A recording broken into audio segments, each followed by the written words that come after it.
இந்துக்களுக்கு ஆதரவாக இருக்கிறார் எடப்பாடி. இல்லை, இதில் எந்த இந்துவை பற்றி பேசுகிறீங்க? இந்துன்னு சொல்லும் போதே எனக்கு டென்ஷன் ஆகுது. வேலை இல்லாமல் இருக்கிறவன் இந்து, வீடு இல்லாமல் இருக்கிறவன் இந்து, நிலம் இல்லாமல் இருக்கிறவன் இந்து. மயிலாடும் பாறை என்பதே முருகன் இருந்ததற்கான இடத்தை குறிக்கிறது. அப்போ அது மேலே நான் வந்து முருகன் சிலை வைக்கணும்னு சொன்னேன், நீங்கள் ஒன்றும் கேட்கல அப்படின்னு சொல்கிறார். அவங்க அடுத்து காசி மதுரா பாக்கியேன்னாங்க.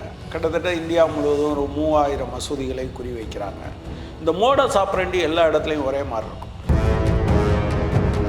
ஆய்வு பண்ணால் அதனுடைய அடுத்த விளைவு யாராவது ஒருத்தன் ஒரு தப்பாக சொல்லிட்டான்னு வச்சுக்கோங்களேன், பிறகு அதை ஒட்டி சண்டை. பாருங்க, லாஜிக்காக சொல்கிறேன். உச்சியில் தானே கேட்குறாங்க. ஏன் உச்சியில் அந்த இடத்துல கேட்குறாங்க? அதை விட எல்லாருக்கும் தெரியுமா? அதை விட ஏற்கிற எல்லாருக்கும் அதை விட உச்சி இல்லையோ? இந்துவுடைய எந்த கோரிக்கைக்காக வந்திருக்கீங்க? கோயிலுக்குள்ளே போக முடியாமல் வெளியே நிற்கிறான்ல இந்து, அவனை என்னைக்காவது கோயிலுக்குள்ளே கூப்பிட்டு போயிருக்கீங்களா? அவனே பேசாமல் போகிறான், அவன் சொந்தக்காரனே பேசாமல் போகிறான். நீதிமன்றம் தமிழ்நாடு அரசுக்கு உள்நோக்கம் இருக்குன்றாங்க. ஏதோ உள்நோக்கத்தோடு தமிழ்நாடு அரசு செயல்படுகிறது. நீதிமன்றம் உள்நோக்கத்தோடு பேசுதுன்னு அப்புறம் திருப்பி சொன்னால் நீங்கள் என்ன அளவுகோல் வைக்கிறீங்க? ஒரு ஊருனா ஒரு அளவுகோல் வைக்கிறீங்க, ஒரு மாநிலம்னா ஒரு அளவுகோல் வைக்கிறீங்க, ஒரு நாடுனா ஒரு அளவுகோல் வைக்கிறீங்க. இது என்ன நியாயம் உங்களுக்கு? ஸ்டாலின் என்ன நினைக்கிறாரு, திமுக அரசாங்கம் என்ன நினைக்குது, காலை சிற்றுண்டி சாப்பிட்டா பிள்ளைங்க கொஞ்சம் ஸ்ட்ரென்த்தாக இருப்பாங்கன்னு நினைக்கிறது, வயிறு நிறையும்னு நினைக்கிறாங்க. உண்மையின் உரைகள் வந்து என்ன நினைக்குதுன்னா கழிவறையை நிரம்பும் நினைக்குது. 3 நேரமும் பட்னியாக போட்டால் கழிவறைகளே இருக்காது, நியாயமாக சுடுகாடுகள் இருக்கும். இந்த கேள்விக்கு இப்படி பதில் சொன்னா நீங்க ஏத்துப்பீங்களா? மெரிபா பன்னீர் சோடா, ஐ ட்ரஸ்ட் மெரிபா. உலக தமிழர்களுக்கு வணக்கம். இன்றைய நிகழ்வில் நம்மோடு தோழர் கனகராஜ் இணைகிறார். தோழர் வணக்கம். வணக்கம். மதுரை உயர்நீதிமன்ற அமர்வில் இந்த திருப்பரங்குன்றத்தின் மீது இருக்கக்கூடிய தூண் என்பது சர்வேக்கல் தானா, எல்லைக்கல் தானா அப்படின்றதுக்கு ஏதாவது ஆதாரம் இருக்கா, அல்லது அது சர்வேக்கல் தான் அப்படின்னு நீங்கள் சொல்வதற்காக ஏதாவது நடவடிக்கை எடுத்திருக்கீங்களா அப்படின்ற கேள்விக்கு இருக்கிறாங்க. தமிழ்நாடு அரசு இல்லை அது தீபக் தூண்டா அப்படின்றதுக்கு ஏதாவது ஆதாரம் இருக்கான்னு தமிழ்நாடு அரசு கேட்குறாங்க. இது எப்படி புரிஞ்சுக்கிறது? அதுதான், அதாவது நீதிமன்றங்களுடைய செயல்பாடுகள். இப்போ நம்ம வந்து பாபர் மசூதி இருந்த இடம் யாருக்கு சொந்தம் அப்படிங்கிற பிரச்சனையில் நீதிமன்றம் எப்படி தீர்ப்பு சொல்லிச்சு? கடைசியாக அவங்க என்ன சொன்னாங்கன்னா, சரி நீண்ட காலமாக இருக்கக்கூடிய பிரச்சனை ஒரு முடிவுக்கு வந்தால் நல்லதுன்னு பார்க்குறோம். இதுலேயும் ஒரு முடிவு எடுக்கணுன்றாங்க.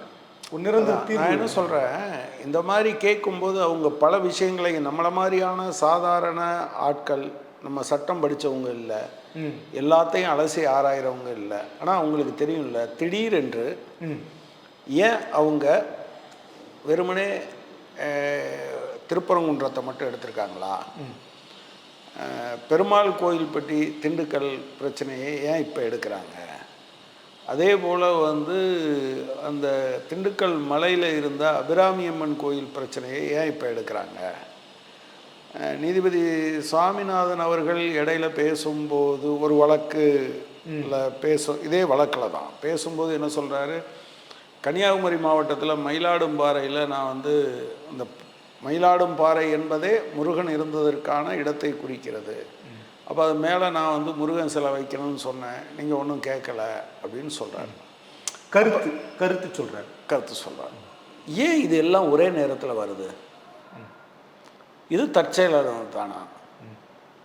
அப்புறம் நீங்கள் வந்து ரீக்ளைம் டெம்பிள்ங்கிற அந்த இதில் போட்டிருக்க அந்த வெப்சைட் அது தமிழ்நாட்டில் இருக்கக்கூடிய 175 மசூதிகளை குறிவைக்கிறது. ஆக்சுவலாக நான் அரசியலுக்கு வந்து அப்புறம் கொஞ்ச நாளில் இந்த பாபர் மசூதி பிரச்சனை வருது. இப்போ எனக்கே அந்த ஃபீலிங் இருந்தது. எதுக்காக இவங்க போயிட்டு ஒரு மசூதி அதுக்காக உட்கார்ந்து மாஞ்சு கத்திக்கிட்டு இருக்கிறத விட, ஒரு மசூதியை இடிச்சிட்டு ராமருக்கு கோயில் கட்டிட்டு அதனால் இந்தியா முழுவதும் அமைதி திரும்பும் என்றால் அதை செஞ்சுட்டு போக வேண்டியதானே, அதில் என்ன பிரச்சனை இருக்குது அப்படி. அப்போது கட்சி தலைவர்கள் என்ன சொன்னாங்கன்னா, அது அவங்களுடைய நோக்கம் இல்லை, அவங்களுடைய நடைமுறை வழி இதுதான். ஒன்று ஆரம்பிப்பாங்க, அப்புறம் ஒவ்வொன்றாக ஆரம்பிப்பார்கள். அப்புறம் அதுக்கு பின்னால் தான் விஹெச்பியோட எல்லா லிட்ரேச்சரையும் நீங்கள் வாசித்து பார்த்தீங்கன்னா அவங்க அடுத்து காசி மதுரா பாக்கிஹேன்னாங்க. கிட்டத்தட்ட இந்தியா முழுவதும் ஒரு 3000 மசூதிகளை குறிவைக்கிறாங்க. இந்த மோடஸ் ஆப்பரண்டி எல்லா இடத்துலையும் ஒரே மாதிரி இருக்கும். என்ன பண்ணுவாங்க அப்படின்னு சொன்னால், முதல்ல ஒரு கற்பனையாக ஒன்றை ஆரம்பிப்பார்கள். அப்புறம் அதுக்கு அவங்களுக்கு ஆதரவான ஏதாவது ஒரு நீதிபதியோ அல்லது நிர்வாகத்தில் இருக்க அதிகாரி மூலமாக அதுக்கு ஒரு நம்பகத்தன்மை வர்றது மாதிரியான ஒரு ஸ்டேட்மெண்ட்டை உருவாக்குவாங்க. இப்போ நீங்கள் ராமர் கோயில் அவங்க எப்போதுமே சொல்லுவாங்க 450 வருஷம் 450 வருஷம்லாம் சொல்லுவாங்க. அந்த 450 வருஷத்தில் யாராவது அதை அப்படி கேள்வி கேட்டிருக்காங்களா? கிடையாது. நீங்கள் வடக்க ராமாயணத்தை சமஸ்கிருதத்துக்கு வெளியே, சமஸ்கிருதத்திலேயே ஏராளமான ராமாயணம் வந்திருக்கு. வால்மீகி ஒரிஜினல்னால் அதை தொடர்ந்து வந்திருக்கு. அப்போது ராம்சரித மானச துளசிதாசர் எழுதுகிறார். அவர் சமஸ்கிருதத்தில் எழுதலை, அவர் அவாதி மொழியில் எழுதுகிறாரு. அது ஒரு கடும் விமர்சனத்துக்கு உள்ளானது உள்ளூர்லேயே. அதையெல்லாம் மீறி தான் அவர் நிற்கிறார். 1511 பாபர் மசூதி கட்டப்படுது.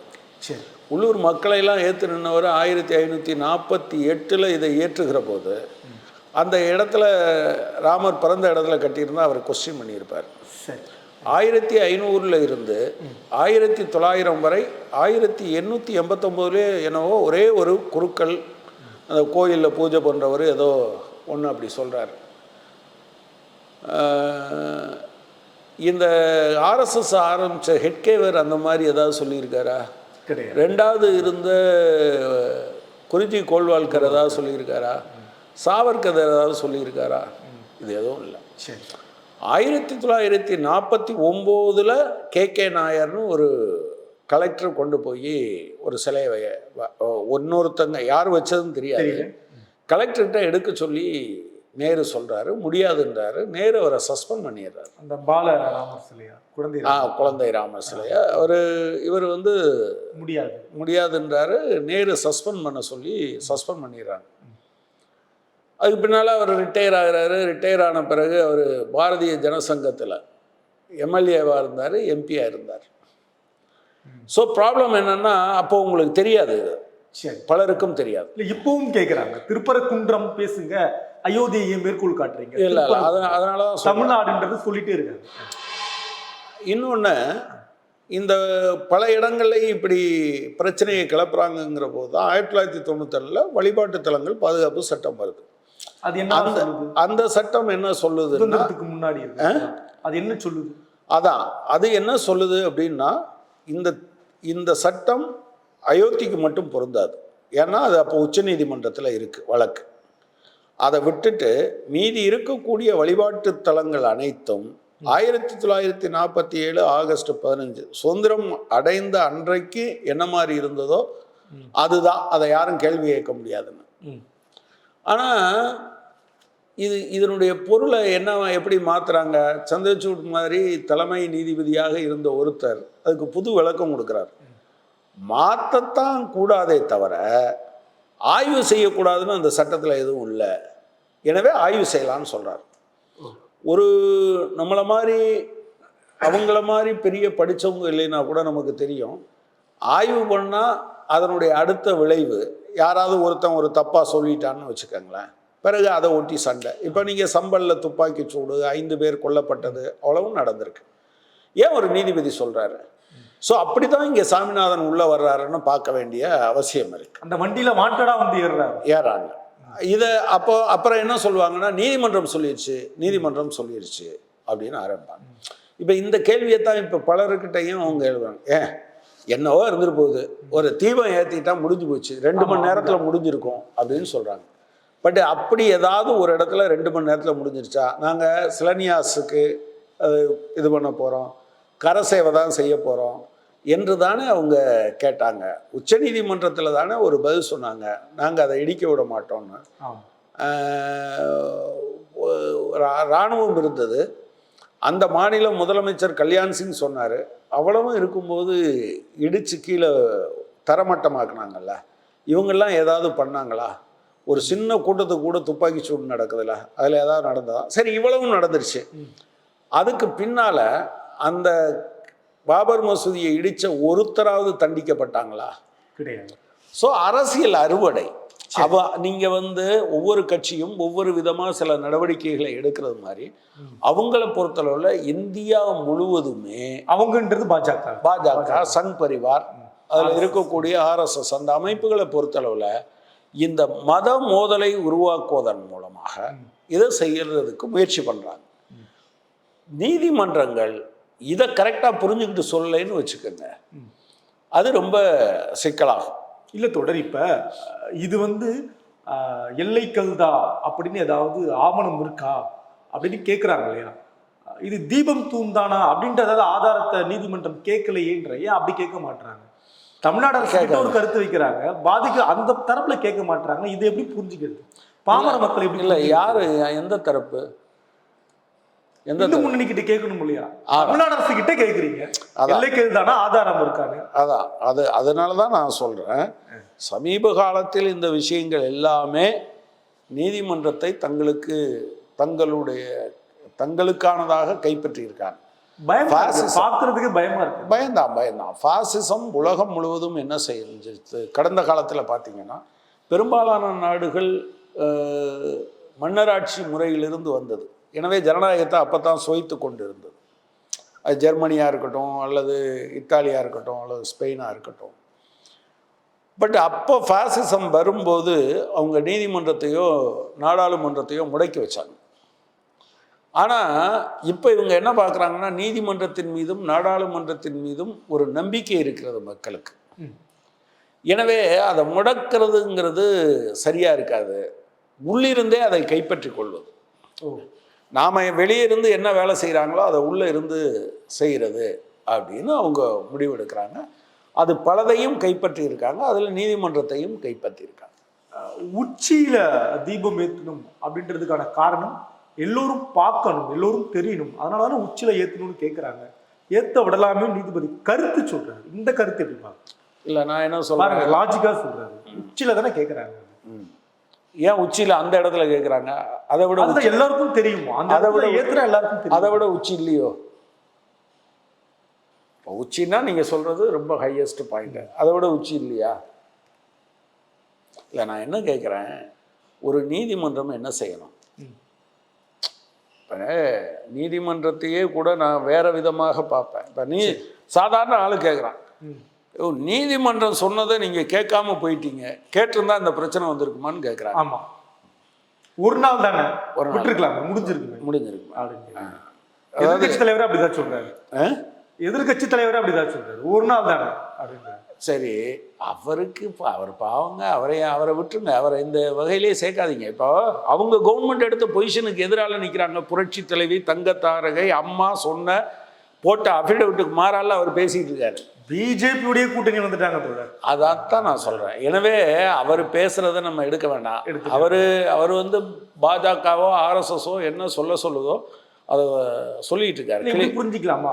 இந்துக்களுக்கு ஆதரவாக இருக்கிறார். இல்லை, இதுல எந்த இந்துவை பத்தி பேசுறீங்க? இந்துன்னு சொல்லும் போதே எனக்கு டென்ஷன் ஆகுது. வேலை இல்லாம இருக்கிறவன் இந்து, வீடு இல்லாம இருக்கிறவன் இந்து, நிலம் இல்லாம இருக்கிறவன் இந்து.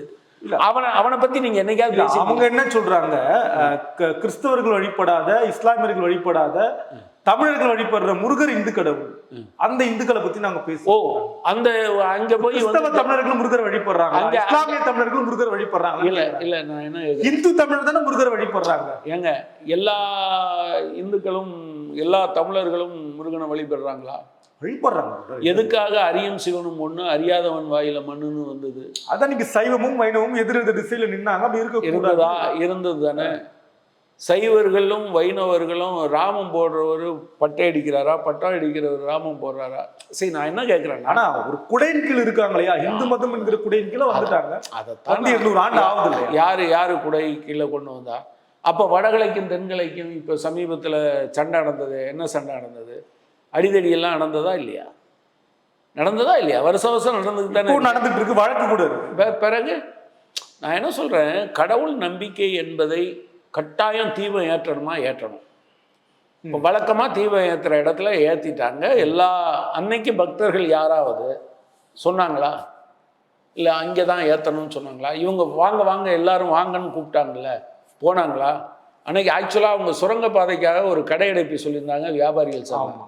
அதே தினத்தில் இவங்களும் கடையடைப்புன்னு சொன்னோன்னே இன்னைக்கு பண்ணால் இதுக்கு ஆதரவாக இருந்ததா போயிடும், எனவே வேண்டான்னு முடிவு எடுத்துட்டாங்க. நீங்கள் எந்த இந்துவை பற்றி பேசுகிறீர்கள்? யார் இந்து? இந்துவுடைய எந்த கோரிக்கைக்காக வந்திருக்கீங்க? கோயிலுக்குள்ளே போக முடியாமல் வெளியே நிற்கிறான்ல இந்து, அவனை என்னைக்காவது கோயிலுக்குள்ளே கூப்பிட்டு போயிருக்கீங்களா? நான் அர்ச்சனை பண்ணணும்னு நினைக்கிறான்ல இந்து, அவனை என்னைக்காவது அர்ச்சனை பண்ணுறதுக்கு நீங்கள் அவனை அர்ச்சனை பண்ண விடணும்னு சொல்லியிருக்கீங்களா? நீங்கள் அந்த இந்துவை பற்றி ஒரு நாளும் பேசுனது இல்லையே. உங்களுக்கு எப்போ வருதுன்னா, அடுத்த மதத்தினரோடு சண்டை இழுப்பதன் மூலமாக அரசியலுக்கு அது பயன்படும் என்று நினைக்கிற போது எல்லாரையும் இந்துன்னு சொல்ல வந்துடுங்க. சாவர்கர் என்ன சொல்லியிருக்காரு தெரியுமா? நீங்கள் அதெல்லாம், அதாவது இல்ல எந்த இஸ்லாமியரும் மறுக்கலன்றாங்க. இதுல தீபம் ஏற்றக்கூடாதுன்னு எந்த இஸ்லாமியர் ஏங்க மறுக்கணும்?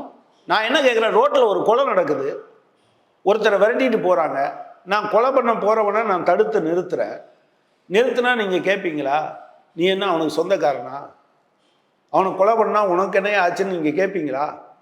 அவனே பேசாமல் போகிறான், அவன் சொந்தக்காரனே பேசாமல் போகிறான். நீதிமன்றம் சொல்லுது தமிழ்நாடு அரசுக்கு உள்நோக்கம் இருக்குன்றாங்க. நீதிமன்றம் ஏதோ உள்நோக்கத்தோடு தமிழ்நாடு அரசு செயல்படுகிறது. நீதிமன்றம் உள்நோக்கத்தோடு பேசுதுன்னு அப்புறம் திருப்பி சொன்னால் அது தப்பு இல்லையா? என்ன தப்பு? நெற்றிக்கண் திறப்பினும் குற்றம் குற்றமேன்னு சொல்லியிருக்காங்களா? அதாவது நான் கடவுளை வழிபடுகிறேன், கடவுளே நெற்றிக்கண்ணை திறப்பினும் குற்றம் குற்றமேன்னு சொன்னால் நீங்கள் ஏற்றுக்கிறீங்க. கடவுளுக்கிட்டேயே ஒரு புலவர் சொன்னால், ஆனால் உங்கள்கிட்ட குற்றம் கண்டுபிடிக்க முடியாது. கடவுள் வேதத்திற்கு கட்டுப்பட்டவர்ன்றாங்க. கடவுளே எங்கள் வேதத்திற்கு கட்டுப்பட்டவர்ன்றாங்க. வேதத்துக்கு கட்டுப்பட்டவர்னு சொல்கிறாங்கல்ல, நாங்கள் அதுக்கு கட்டுப்படலைன்னு சொல்லிக்கோங்க, அவ்வளோதான். நான் என்ன சொல்கிறேன், நீங்கள் நினச்சதெல்லாம் நீங்கள் பேசுவீங்க. நீங்கள் விமர்சனம் பண்ணால் விமர்சனத்துக்கு அப்பாற்பட்டது ஏதாவது இருக்க முடியுமா உலகத்தில்?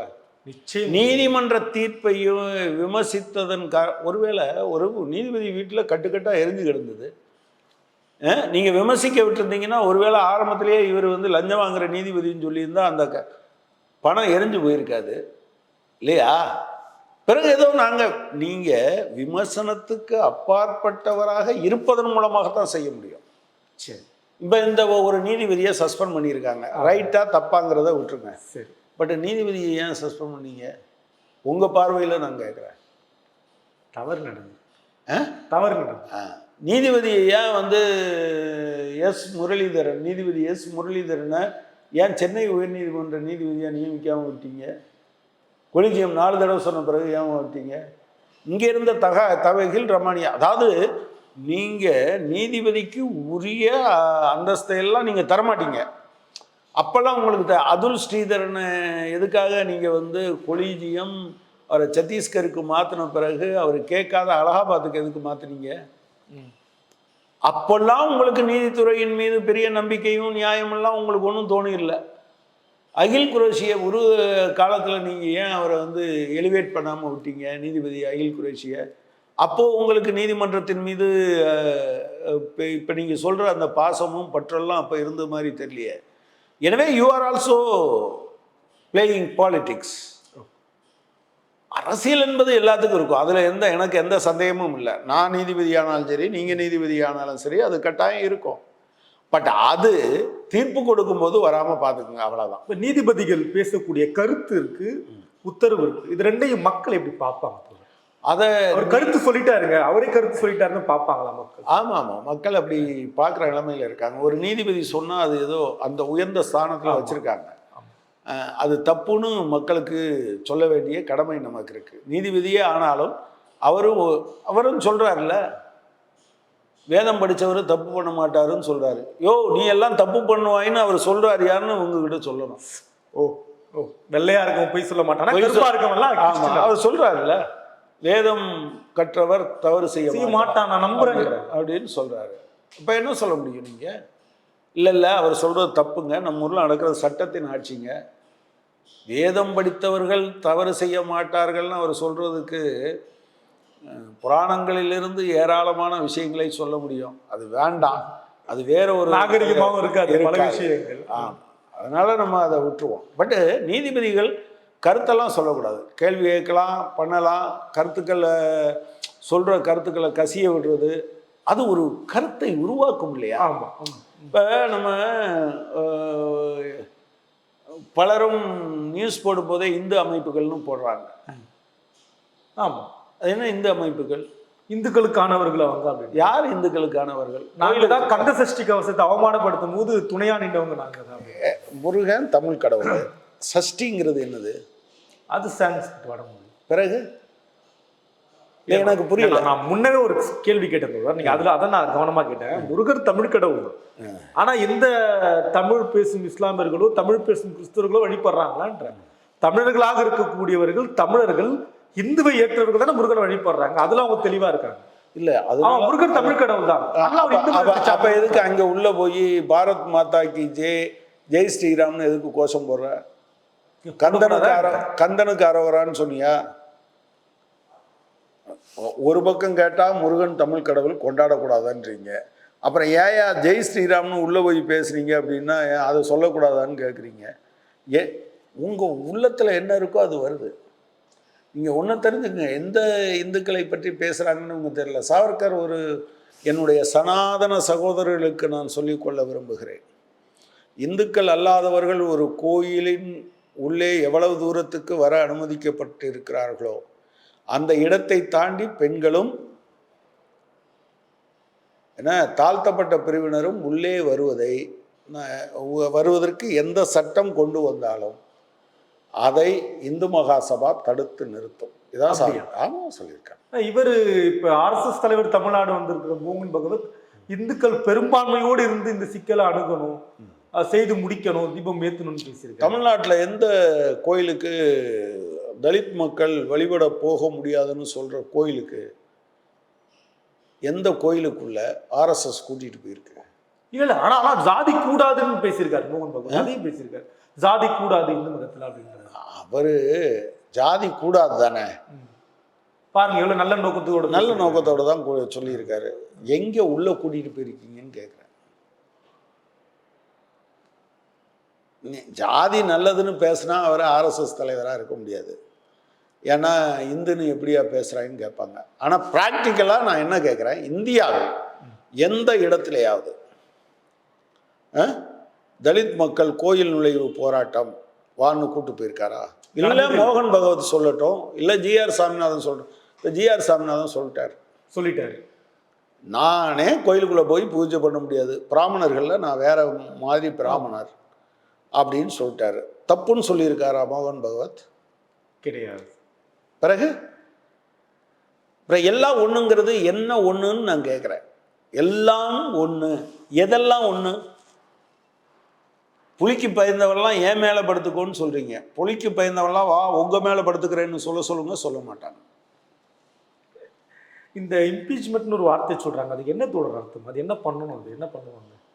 இல்லை அது லாங் ப்ராசஸ். ஆக்சுவலாக அதுக்கு விட மாட்டாங்க. அதாவது என்ன மாதிரியான வழிமுறை? அது என்ன வச்சுருக்காங்கன்னா, நாடாளுமன்றத்தினுடைய 2 அவைகளிலும் கீழே 100 பேரும் மேலே 50 பேரும் ஒரு நோட்டீஸ் கொடுத்தா அதை ஒரு கமிட்டி அமைச்சு அவங்கக்கிட்ட கொடுத்து பரிசீலனைக்கு விடுவாங்க. அந்த கமிட்டி எடுக்கலாம் என்று சொன்ன பிறகும் கூட சபாநாயகர் நினச்சா எடுத்துக்கலாம், இல்லைன்னா ரிஜெக்ட் பண்ணலாம். அதுக்கு பின்னால் ஒரு சிம்பிள் மெஜாரிட்டி வந்தால் நீதிபதி அவர் பதவி இழந்தவராக மாறிவிடுவார். இப்போ அண்ணன் திருமாவர்கள் பேசிய இந்த பேச்செல்லாம் இதுக்கு தானே பயன்படுமா? அதெல்லாம் என்ன அவர் பண்ணணுன்றாரு, என்ன நோக்கத்துக்கு? இல்லை, அதாவது பெரும்பான்மை அவங்களுக்கு இருக்கு. சரி, பெரும்பான்மை அவங்களுக்கு இருக்கு.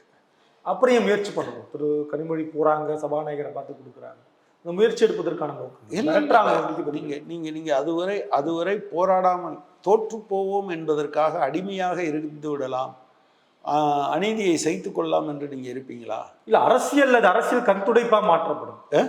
அரசியல் கண்துடைப்பா மாற்றப்படல. இதன் மூலம் அது விவாத பொருளாக்கப்படும். ஏன் ஒரு நீதிபதி மேல இப்படி கொண்டு வர முடியும் என்பது அதை அவங்க முன்னுக்கு வைக்கிறாங்கல்ல. இல்ல ஒரு முன்னணி பத்திரிகை எழுதுறாங்க, தோற்றே போகும் தெரிஞ்சு இவங்க இந்த வேலையை பார்க்குறாங்க, இது வேலைக்காக. அதாவது இப்போ நாடாளுமன்றத்தில் அப்போனா ஒன்று செஞ்சிடலாமா? எதிர்கட்சி இப்போ மெஜாரிட்டி ஒரு ஆளுங்கட்சிக்கு இருந்தால் எதிர்கட்சி எல்லாம் தேவையில்லை, எதுக்கு அவங்களுக்கு சம்பளம் கொடுக்கணும்? அதான் தோற்று போகுமே. எப்படின்னாலும் சிம்பிள் மெஜாரிட்டி இருக்கே. அவங்க எதை கொஸ்டின் பண்ணுறாங்க தெரியுமா? இதை இல்லை, ஜனநாயகத்தை கொஸ்டின் பண்ணுறாங்க. பெரும்பான்மை இருந்தால் உன் பக்கம் நியாயம் இருந்தாலும் பெரும்பான்மை பக்கம் போ. இந்த மெஜாரிட்டேரியனிசம் சொல்கிறோம்ல, இப்போ சில பேர் சொல்கிறாங்களே, இந்துக்கள் நாடுப்பா, இந்துக்கள் பெரும்பான்மையாக இருக்கும். சரி, அங்கே இந்துக்கள் பெரும்பான்மையாக இருக்கீங்க. ஒரு ஊரில்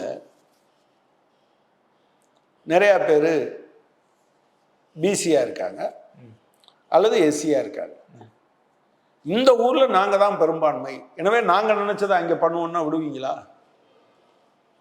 நீங்கள் என்ன அளவுகோல் வைக்கிறீங்க? ஒரு ஊருனா ஒரு அளவுகோல் வைக்கிறீங்க, ஒரு மாநிலம்னா ஒரு அளவுகோல் வைக்கிறீங்க, ஒரு நாடுனா ஒரு அளவுகோல் வைக்கிறீங்க. இது என்ன நியாயம் உங்களுக்கு? அதெல்லாம் என்ன தெரியுமா? நீ நான் உமி கொண்டு வரேன், நீ நெல் கொண்டு வா, 2 பேரும் ஊதி ஊதி திங்கலாங்கிறது தான். நீங்கள் நியாயத்தை பேசுங்க. நான் இதே ஆர்கியூமெண்ட்டை கிராமங்களில் நடைமுறைப்படுத்தலாமா? இந்த ஊரில் நாங்கள் தான்டா மெஜாரிட்டி, அது ஜனநாயகத்துக்கு விரோதம் இல்லையா? அவரவருக்கான பங்கு, அவரவருக்கான உரிமை அவரவருக்கு நிலைநாட்டப்பட வேண்டும் என்பது நியாயமா? பெரும்பான்மையாக இருந்தால் அவர்கள் சொல்வதை மட்டும்தான் நிலைநாட்ட வேண்டும் என்பது நியாயமா?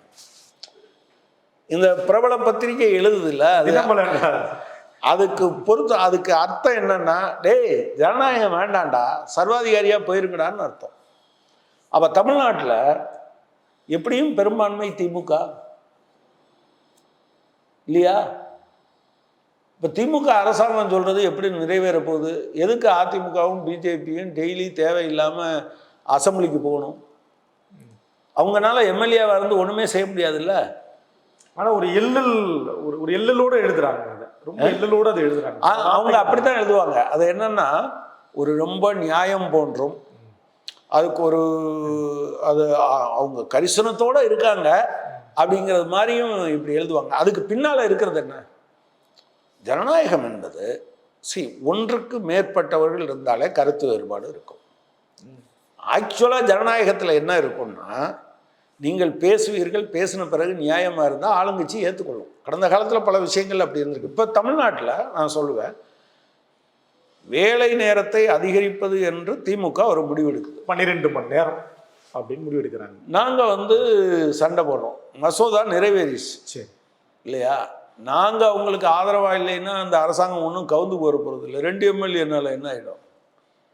ஆயிருமா என்ன? அல்லது எங்களோட சேர்ந்த சிபிஐ அல்லது விசிகா, காங்கிரஸு, இவர் நம்ம வேல்முருகன் எல்லாரும் சேர்ந்தா அந்த அரசாங்கம் கவுந்துருமா? 137 இருக்கு கையில், தனி மெஜாரிட்டியோட இருக்கு. பிறகு என்ன பண்ணார் அவர்?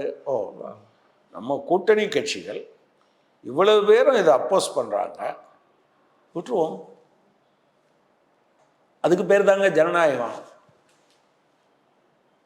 நரேந்திர மோடிக்கு இந்த மாதிரியான ஒரு புத்தி வரட்டும்னு அவங்க எழுதணும். யாரு? உண்மையின் உரைகள், உண்மையின் உரைகள் அப்படி எழுதணும். அல்லது தனியார் பல்கலைக்கழகம் மசோதா கொண்டு வந்தாங்க, சிபிஎம் வலுவாக எதிர்த்துச்சு, மசோதா நிறைவேறிடுச்சு, கைவிடுறேன்னு திமுக முடிவெடுத்தது. பாருங்க, ஸ்டாலின் இப்படி ஒரு முடிவு எடுத்திருக்காரு அப்படின்னு எழுதணும். இல்லை பயந்துட்டார்னு எழுதிடுவாங்க. பயந்துட்டார்னு எழுதுவாங்க. பயந்துட்டார்னு, ஆமாம், அவங்களுக்கு அது அது அது உரைகள்ல அப்படிதான் இருக்கும். நீங்கள் இப்போ நீதிமன்றம் சொன்னால் அமல்படுத்த வேண்டியதானே? நான் அந்த மாதிரியான அறிவாளிகளுக்கு நான் சொல்லிக்கொள்ள விரும்புவது, மணிப்பூரில் இருந்த ஒரு அரசாங்கம் மு.க. ஸ்டாலின் மாதிரி ஒரு முதலமைச்சர் இங்கே உட்காந்துருது, இதை அமுல்படுத்தினா எரியும்டா ஊர், அப்பீல் போகலாம்டா அப்படின்னு முடிவெடுத்திருந்ததுன்னு வச்சுக்கோங்க, எரிஞ்சிருக்குமா? அது நிச்சயம் இல்லை. நீதிமன்ற தீர்ப்பை அமல்படுத்திட்டீங்க, நாடு எரியுது, 2.5 வருஷமாக எரியுது, உங்களால் அணைக்கவே முடியல. 238 பேர் கொல்லப்பட்டு விட்டார்கள், 36 பேர் இன்னும் 31 பேர் பாலியல் கொடுமை வீடியோலாம் பகிரப்பட்டது. பெண்கள் நிர்வாணமாக அழைத்து செல்லப்பட்டார்கள், ஏராளமான வழிபாட்டு தலங்கள் எரிக்கப்பட்டது, இடிக்கப்பட்டது. சொந்த மாகாணத்தில் மாநிலத்தில் 60,000 பேர் அகதிகளாக இருந்தார்கள், ஸ்கூலுக்கு போக முடியல, ஹாஸ்பிட்டலுக்கு போக முடியல. இவ்வளவு நடந்தது ஒரே ஒரு நீதிமன்ற தீர்ப்பை அமலாக்கியதால். அதுக்கு பின்னால் உச்ச நீதிமன்றம் ரொம்ப நாள் கழித்து அதை ஸ்டே பண்ணுச்சு. அன்னைக்கே ஒரு அரசாங்கம் உட்கார்ந்து இல்லை இதில் அப்பீல் போகலாம், இதை பண்ணோன்னா ஊர் எரியும் அப்படின்னு நினச்சிருந்தா அதை பற்றி உங்களுக்கு கவலையே இல்லை. அது உங்களுக்கு நல்ல உதாரணமாக உங்களுக்கு தெரியாது. ஏன்னா நீங்கள் மனசில் ஒன்று வச்சுக்கிட்டு நீங்கள் அதை எழுதுறீங்க. அதனால எல்லலோடும் எழுதலாம், துள்ளலோடும் எழுதலாம். நாங்கள் காலை சிற்றுண்டி சாப்பிட்டா கழிவறைகள்லாம் நிறைஞ்சு போகும். ஸ்டாலின் என்ன நினைக்கிறாரு, திமுக அரசாங்கம் என்ன நினைக்குது, காலை சிற்றுண்டி சாப்பிட்டா பிள்ளைங்க கொஞ்சம் ஸ்ட்ரென்த்தாக இருப்பாங்கன்னு நினைக்கிது, வயிறு நிறையும்னு நினைக்கிறாங்க. உண்மையின் உரைகள் வந்து என்ன நினைக்குதுன்னா கழிவறையில் நிரம்பும் நினைக்குது. ரெண்டுமே உண்மைன்னு எடுத்துக்கலாம். ரெண்டுமே உண்மைன்னு எடுத்துக்கலாம். 3 நேரமும் சாப்பிட்டா கூட தான் கழிவறை நிரம்பும். 3 நேரமும் பட்னியாக போட்டால் கழிவறைகளே இருக்காது. நியாயமாக சுடுகாடுகள் இருக்கும். சரியாயிருமா உங்களுக்கு? இந்த கேள்விக்கு இப்படி பதில் சொன்னால் நீங்கள் ஏற்றுப்பீங்களா? நீங்கள் 3 நேரமும் சாப்பிடலைன்னா கழிவறையே தேவையில்லை. வீடு கட்டியே எவனுக்கும் கொடுக்க வேண்டாம், ரோடே போட வேண்டாம். ஏழைகளையே கொண்டிட்டா ஏழ்மை நாடுன்ற பேரே இருக்காது. இல்லை, எல்லாருமே சாப்பிடாம இருந்துருவோம் ஒட்டுமொத்தமாக. நல்லா இருக்கும்ல நாடு, கழிவறையே இல்லாமல் இருக்கலாம்ல. இப்படியெல்லாம் யோசிச்சா என்னங்க அதுக்கு பதில் சொல்கிறது? இப்படி எல்லலும் துள்ளலுமாக நீங்களும் பேசலாம். ஆனால் எனக்கு எந்த ஒரு மனிதனும் எந்த ஒரு நேரமும் ஒரு நேர சாப்பாட்டுக்காக, எனக்கு உணவில்லை என்பதற்காக பட்டினியாக இருக்கிறேன் என்கிற எண்ணம் எந்த ஒரு குழந்தைக்கும் வரக்கூடாது. சரியா? நீங்கள் எவ்வளோ வேணாலும் சொல்லிட்டு போங்க. அதனால் கழிவறை நிறைஞ்சி என் வீட்டுக்கு முன்னால் வந்தாலும் எனக்கு ஆட்சேபனை இல்லை. சரி, அந்த குழந்தை வயிறு நிறையணும். நான் அந்த குழந்தை வயிறு பட்னியாக கிடக்குதுன்னு பார்க்குறேன், நீங்கள் கழிவறை நிறையுதேன்னு பார்க்குறீங்க. உங்களுக்கும் எங்களுக்கும் உள்ள வித்தியாசம் நாகரிகம். நீங்கள் ஒரு அளவுகோல் வைக்கிறீங்கல்ல, அந்த அளவுகோல், உங்கள் அளவுகோல் கழிவறைகள் நிரம்பி வழிவதும், எங்கள் அளவுகோல் வயிறுகள் நிரம்பி இருப்பதையும் உத்தரவாதப்படுத்தும். பார்க்கலாம். நன்றி. மெரிபா பன்னீர் சோடா. I trust Meriba.